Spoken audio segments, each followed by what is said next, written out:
انا عندي ابني بيعمل عاده وحشه جدا جدا. اول ما بيمشي باباه للشغل طبعا، عايزه اقول لكم بصوا بقى الفتحه دي فتحه السباكيتي الاصليه دي تمام يعني، تفتحوش الا بعد كده الا بالطريقه دي.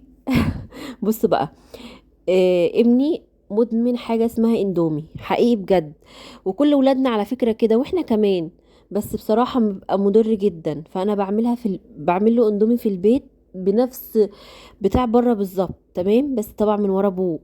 تمام. بصوا بقى، سلقت هنا المكرونه العاديه خالص، وجبت كمان ميه هنا مغليه، غليتها طبعا وحطيت فيها المكرونه تاني. هنعمل بقى اللي هي التوابل بتاعه الاندومي، اللي احنا طبعا بديل الاندومي، بس هي نفس طبعا التوابل بالظبط. اللي هو اسمه ايه ده، بابريكا وكركم وواحده مرقه دجاج وملح وسنة كده بهارات ايه فراخ. عايزة بقى تعملها بالخضار، عايزة تعملها بالسجق براحتك يعني، اللي هي المرقة الفورية دي. بقلب طبعا ده كله في معلقتين زيت كده، طبعا بشوح البهارات دي كلها، وبنزل بقى بطش كده على ايه، على الميه المغليه طبعا اللي احنا حاطينها فيها ايه المكرونه.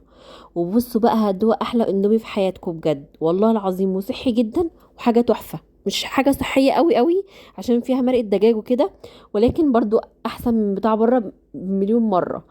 جربوه بقى في البيت، بصراحه حلو جدا جدا. استنى لايكاتكم وتعليقاتكم.